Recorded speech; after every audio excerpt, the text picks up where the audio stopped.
Avant, on se décidait sur un coup de tête pour faire l'ultramarin et puis il y avait de la place et c'était facile. Alors que maintenant, c'est un projet qui se prépare, qui s'organise tout seul, en famille, avec des accompagnateurs. I want the lightning and the thunder.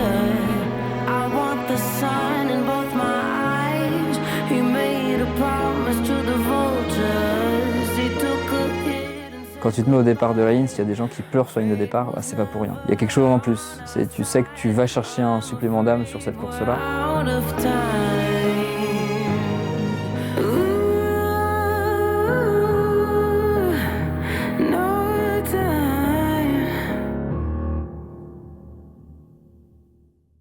L'Ultramarin a été créé en 2005 par Bernard Landrin, le président fondateur du coup de l'Ultramarin.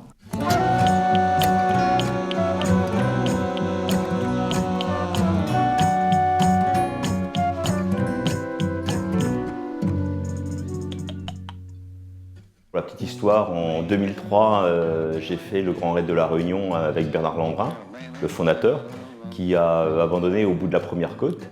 Et à l'arrivée, il m'a dit, écoute, j'ai une idée, je vais inventer une course sur le Morbihan qui fera 180 km de long. Et je lui ai dit, Bernard, t'es fou, ça ne marchera jamais. Voilà. Il s'est lancé un défi d'aller faire le tour du Golfe une première fois tout seul, en marchant. Et en fait, de là est venue la création de l'Ultramarin. Et une fois en off, et en 2005, du coup, il a ouvert la course avec du coup, deux formats, le 175 km qu'on connaît comme le Grand Raid aujourd'hui et le Raid qui faisait 87 km à l'époque et qui faisait la moitié du tour du Golfe. Et ils étaient 500 au départ de la première édition de l'Ultramarin, qui s'appelait à l'époque le Raid du Golfe du Morbihan. Une semaine avant, je me suis inscrit sans savoir où je mettais les pieds. Aujourd'hui, il y a des références, il y a les réseaux, il y a des modèles, il y a des coachs. Et aujourd'hui, voilà, on a plus l'habitude d'entendre ce genre d'épreuves. Mais à l'époque, c'était vraiment le début, quoi. Et j'ai mis le pied dedans et au bout de quelques kilomètres, je me suis dit, mais dans quoi tu t'es fourré? Mais bon, finalement, ça l'a fait et j'ai gagné les 3 fois, hein, avec chaque fois des conditions un petit peu différentes. Bernard avait pas mal de gens avec lui, il connaissait beaucoup de monde, donc il a réussi à fédérer des coureurs pour le suivre aussi, parce que c'était quand même un challenge de faire une course aussi grande. Maintenant, l'Ultramarin est très cadré, voilà, il y a des beaux tableaux Excel pour nous gérer, etc. Mais avant, c'était hyper chaotique, hein, donc ça a été chaotique en tout point, tout le temps. Les premières éditions, Bernard était un très grand créatif, mais tu n'étais pas un bon logisticien. Une année, je ne me rappelle plus de laquelle édition, mais je crois que c'est la 4e ou la 5e, on s'est retrouvés dans notre garage avec mes parents avec 1 tonne d'eau en trop que personne ne voulait récupérer. Je bois ça comment? Je vais pas boire 1 tonne d'eau pendant l'année, quoi. Donc,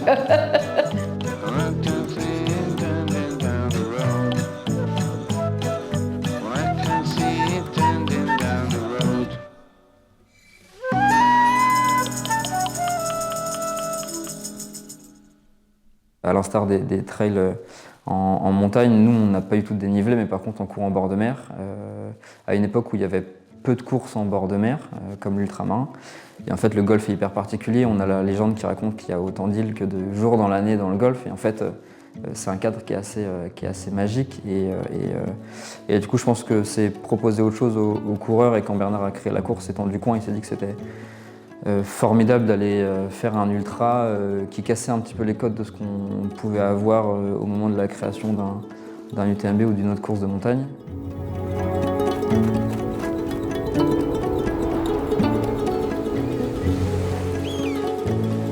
Tout ce temps de préparation, tout ce temps de rêve, il faut imaginer que dès janvier, la personne qui va préparer une course, dès lors que l'ultramarin est son objectif, à chaque fois qu'il va lasser ses chaussures, à chaque fois qu'il va partir sur le chemin, il n'aura qu'en tête de dire « je cours pour cet objectif ». Le jour où il va prendre le départ de l'ultramarin, il y a plein de choses qui se passent dans la tête d'un coureur. C'est l'adrénaline du départ, ça va être se poser la question « mais pourquoi je me suis inscrit ?» Je commence à souffrir. Ensuite, il y a les encouragements qui vont venir, qui vont booster les amis, les copains, etc. C'est quelque chose d'important et qui va rester, qui va durer. Au même titre que les vacances, on va s'en remémorer, on va se remémorer les bons instants plusieurs semaines et plusieurs mois après. Pour les 20 ans, on voulait quelque chose de quand même plus fort.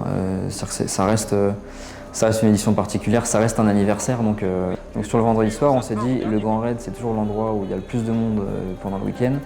Donc on s'est dit, on veut une cérémonie d'ouverture pour le Grand Raid qui claque, qui fasse venir du monde et où les gens se retrouvent pour profiter d'un moment de fête et d'un départ qui est toujours assez magique. On avait l'idée très vite de faire arriver un trophée des 20 ans en bateau sur le port de Vannes. J'aurais aimé savoir si on pouvait faire rentrer par à côté de la cale, là par derrière le podium, mais je sais pas si c'est possible.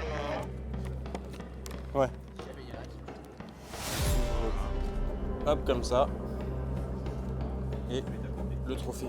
J'ai peur. Petit moment de panique. Oh la vache! On descend nous sur la cale. Vous descendez, nous sans la malle, nous on vous passe la malle.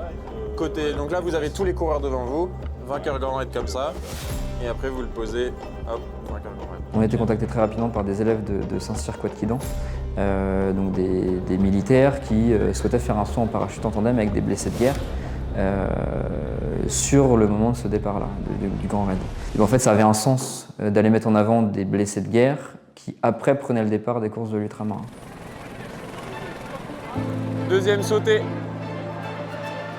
Troisième sauté.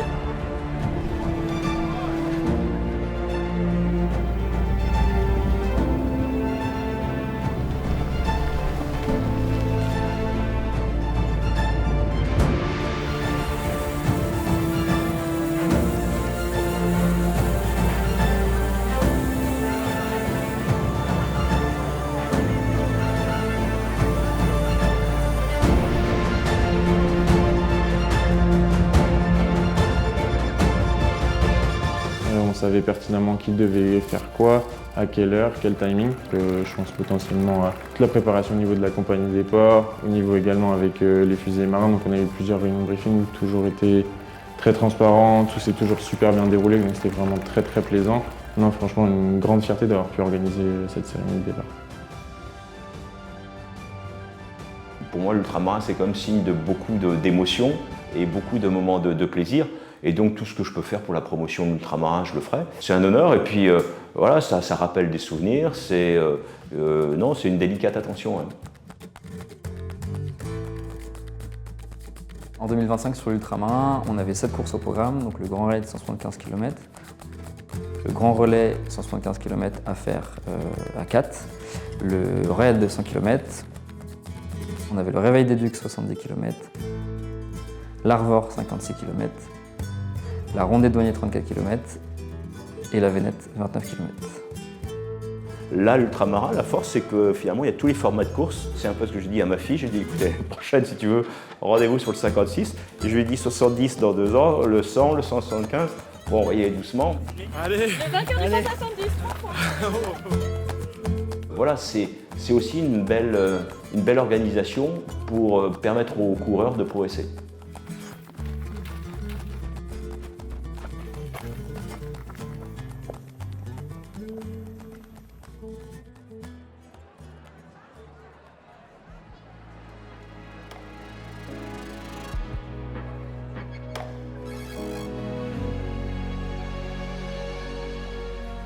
I'm running in my pain, I don't wanna die. I can feel it all around. The company you keep is gonna do you in. You cold out in the dark, said hold on to your fins.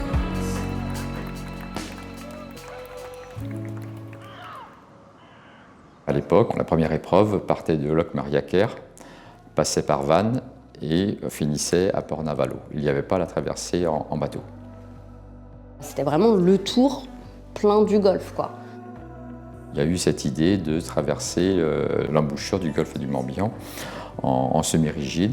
Et c'est comme ça qu'est né l'ultramarin tel qu'on le connaît aujourd'hui. Et donc en 2010, l'épreuve partait de Vannes.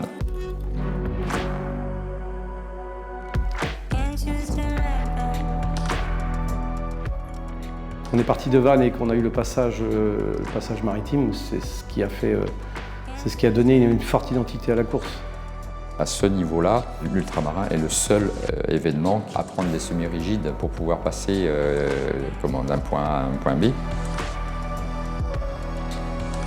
Le fait d'être sur des sentiers côtiers avec une embouchure du Golfe qu'on traverse en bateau, c'est quelque chose d'hyper atypique et qui fait que l'ultramarin est une réussite, je pense, et plaît plus en plus de coureurs.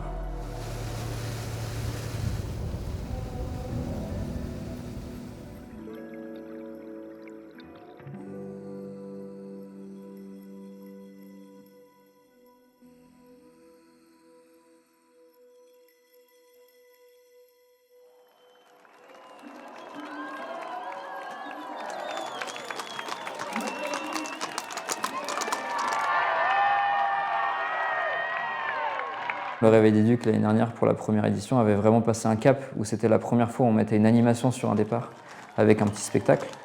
Et du coup cette année pour la deuxième on voulait vraiment quelque chose de plus important qu'au château de Sussigno qui nous accueille pour le départ de la course, donc avec un grand site ouvert avec des prairies et tout un espace médiéval autour du château.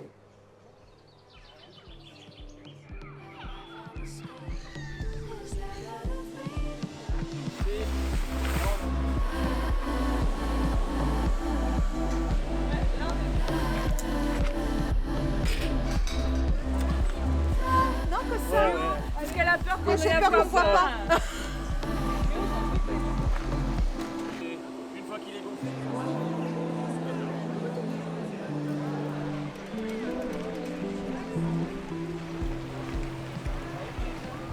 Et donc du coup on voulait faire venir du public, en plus des concurrents, les faire rentrer, leur faire profiter d'un spectacle médiéval, des cracheurs de feu, faire venir des chevaux, des gens habillés en costume. Et pareil, ça a été un carton et les images le racontent mieux que nous. On avait quasiment 4000 personnes sur ce départ qui étaient présents ce samedi soir-là, à la frontale, à la lumière des torches qu'on avait. C'était assez fantastique.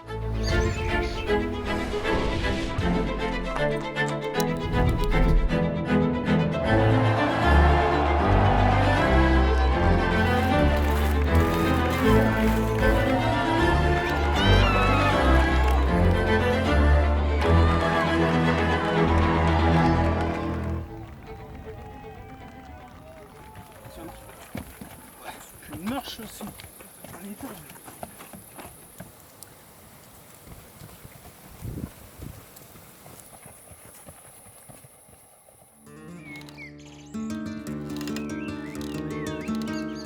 Allez, c'est super, bravo. Allez, Dorothée. Nickel, allez, on lâche rien. Il faut les encourager. Bah oui, vous avez raison. Vous dites tous leurs prénoms du coup. Oui, C'est beau. j'essaye. C'est magnifique. Voilà. Je suis dans la boîte là en plus. Ouais, et vous sentez que ça leur donne du courage? Ah oui, regarde, ils vont me sourire, regarde. Allez, Johan, regarde qui là, bravo. Allez, Tristan, allez. Allez. On applaudit, on les encourage. Bravo Roméo, bravo. Ça leur fait toujours plaisir, un petit mot. Non, je vais essayer. Bon courage. L'ambiance elle est assez phénoménale parce que les gens sont juste là pour passer un bon moment. Et donc il y a les gens qui viennent pour voir la course et il y a les gens qui viennent dans van de façon générale. «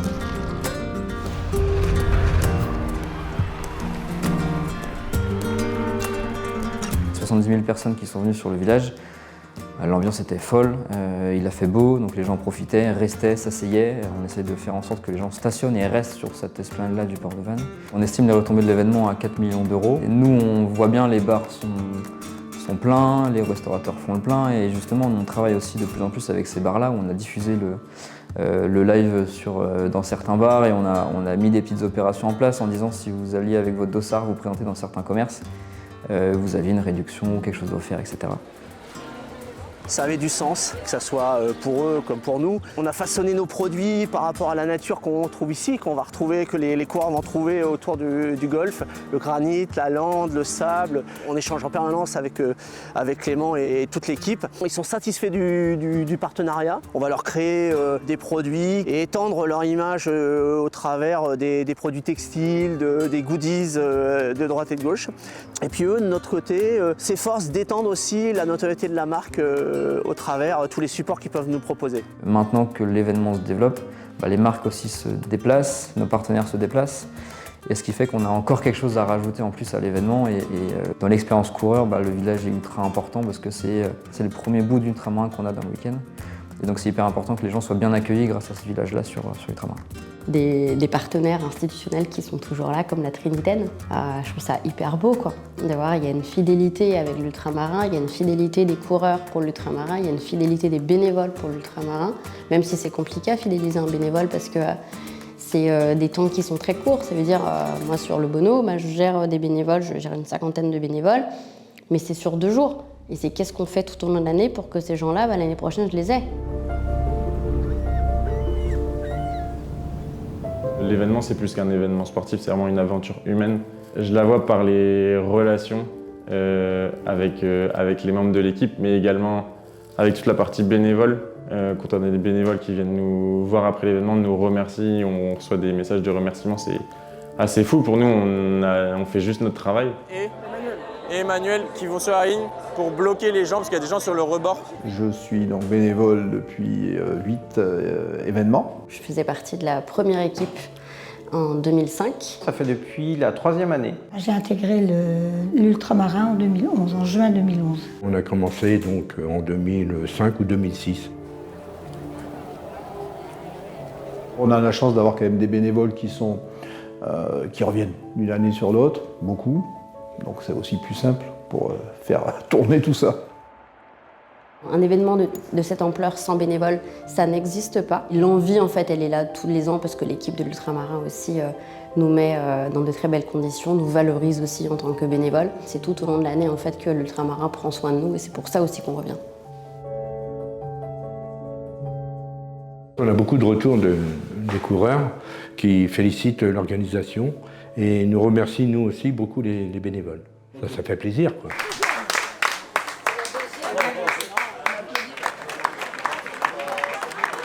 Vu que les prénoms sont notés sur les dossards, on peut les appeler par leur prénom, les tutoyer.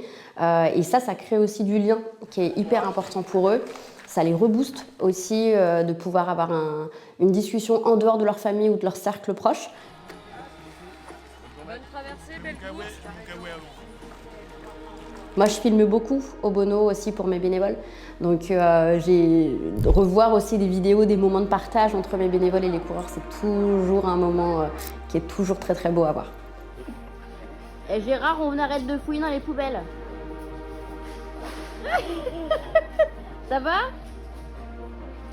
Est-ce que ça va, Gérard? Oui. Bah alors? La relation avec les coureurs, c'est super. Ils nous savent nous remercier. Il y a toujours 1 ou 2 cas isolés, mais bon, on les oublie, ceux-là. Un mec qui était agressif et qui n'avait pas ses papiers, j'ai pas voulu donner, donc... Mais c'est la seule fois. Des fois, des moments un petit peu de petit énervement, mais bon, c'est un pouillème de rien, c'est rien, c'est rien. Il y a des moments humains, il y a des moments de technique qui sont hyper compliqués à gérer aussi, mais ça, on les oublie. On garde que le bon, que le positif, et l'humain, généralement, c'est ce qu'on garde le plus. Sur cette année, j'ai dû dormir 4 heures sur les 3 jours. C'est des journées intenses, mais où on est heureux. Ou heureux, parce qu'on a quand même des hommes avec nous. C'est vrai que c'est très énergivore, mais derrière, l'énergie est tellement décuplée avec les sourires, avec les merci, que ça passe sans problème. On a des sourires qui arrivent, et donc du coup, les sourires, ça efface tout le reste. Cette année, quand même, j'ai eu un cadeau d'un coureur quand je lui ai remis son dossard et il m'a dit votre sourire me réconfortera quand ça n'ira pas. Et quand il est allé chercher son cadeau, donc c'était une boîte de gâteaux, il est revenu et puis il me l'a offerte. Donc c'est génial. Celle-là, je l'ai gardée précieusement, cette boîte-là. L'année dernière, j'ai eu un coureur et qui voulait faire bénévole. Et pendant 2 heures de son temps, parce qu'il accompagnait un de ses copains qui était fatigué, il a fait bénévole avec nous. Donc c'était un coureur bénévole. Et il a servi avec nous aux autres bénévoles et discuté, c'était fabuleux. Il a repris sa course après. C'est éphémère, c'est des rencontres éphémères, mais très riches. Quelques points moins sympas, c'est la disqualification des gens, des coureurs qui étaient hors barrière horaire. Alors il faut leur expliquer avec tact et gentillesse qu'ils sont éliminés. Donc 6 mois de préparation, très compliqué. Donc pour un bénévole, c'est dur à dire, ça fend un peu le cœur, mais ça fait partie des règles du jeu. Il y en a eu 2 éliminés, je leur ai proposé de la pizza de la veille. Et ben, c'était leur plus bel ultramarin de leur vie, parce qu'ils m'ont boulotté quand même 2 pizzas.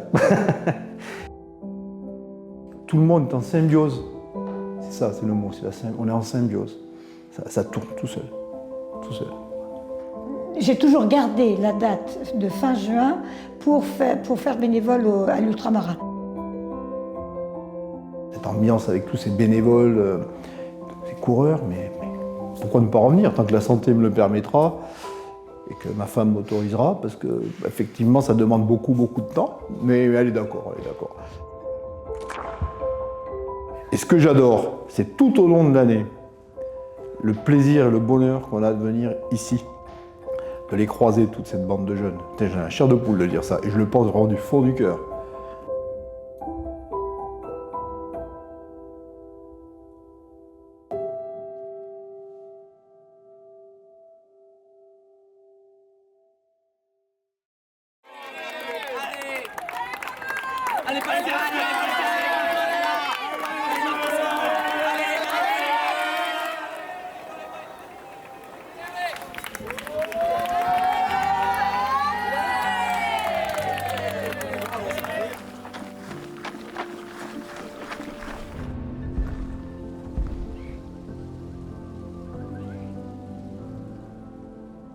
L'ultramarin a toujours eu une vocation solidaire. On a toujours eu envie de se servir de la renommée de l'événement pour mettre des choses en place. Et en fait, en réfléchissant, on s'est dit la meilleure solution, c'est d'aller communiquer et récolter des fonds. Et donc c'était créer un fonds de dotation, donc l'Ultramarin Horizon. Le fonds de dotation avait 2 buts, la Team Horizon et les dossards solidaires. C'est des dossards qui sont plus chers, défiscalisables pour les coureurs, mais qui permettent du coup d'aller directement récolter des fonds pour ces 4 entités qui étaient bénéficiaires cette année. Il y avait le fonds de dotation de Kerpap, Swolympe, il y avait les Mains dans le Sable, et il y avait la Banque alimentaire du Morbihan. Et du coup, en parallèle, on a la création de la Team Horizon, et la Team Horizon, l'objectif était de dire on veut plus que ce soit des valides qui fassent la promotion du handicap, mais des gens en situation de handicap qui fassent la promotion du handicap.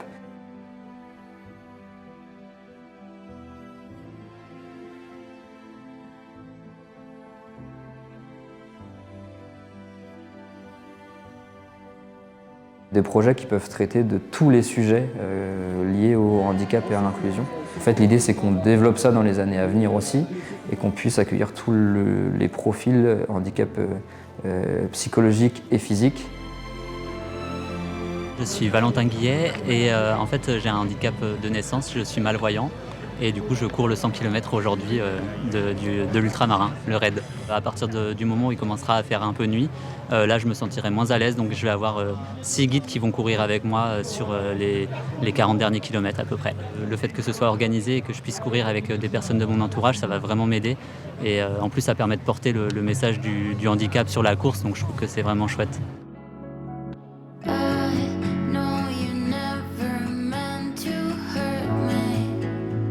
Inès Marie Duquincel qui était alignée sur l'Arvor pour la Team Horizon. Alors on savait qu'elle était forte, mais honnêtement pas à ce point, où elle fait une course qui est formidable et malgré tous les pépins de santé qu'elle a, elle s'est battue quasiment jusqu'au bout avec les meilleurs hommes. Et elle a un parcours qui est formidable, qui est hyper atypique et elle a juste envie de se dépasser et de pouvoir parler de sa cause et de son histoire.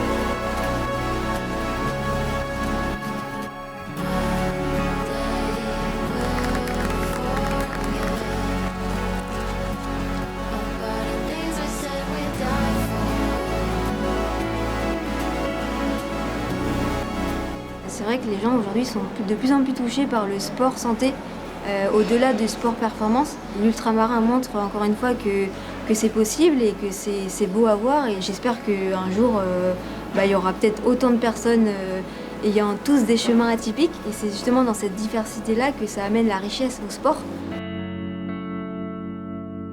Là, avec la performance qu'elle fait sur l'ultramarin, j'espère que ça mettra aussi en lumière ce combat-là qui est hyper beau et qui est important à connaître.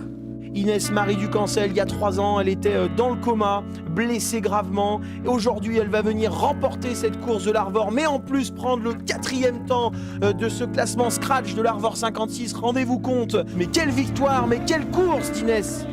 Quelle course d'Inès Marie! Je reviens de loin et c'est ça aussi qui m'a permis de me dire Inès, aujourd'hui tu as des jambes, même si tu es blessée à la fin, tu vas crier de douleur, termine-le parce que tu vas avoir des regrets. C'était avec plaisir de le faire et aujourd'hui, grâce à la team Horizon justement, j'ai pu le faire et le faire avec grand plaisir et honneur pour cette team.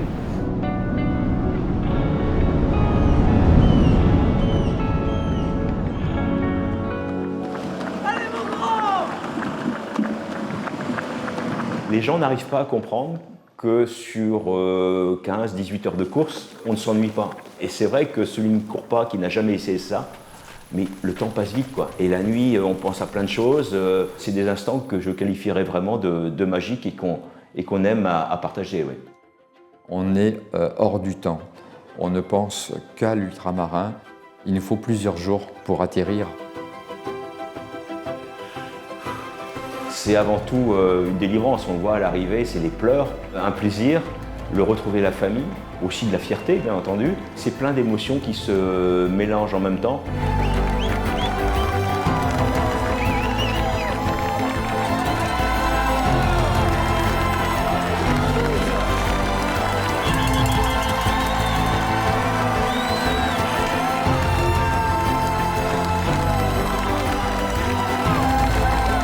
Au début, c'est que de la course à pied, puis en fait, après, tu comprends ce que ça représente pour les gens. Et quand tu comprends ce que ça représente pour les gens, c'est hyper fort et c'est hyper gratifiant. Si c'était que de la course, je pense que ça marcherait pas autant.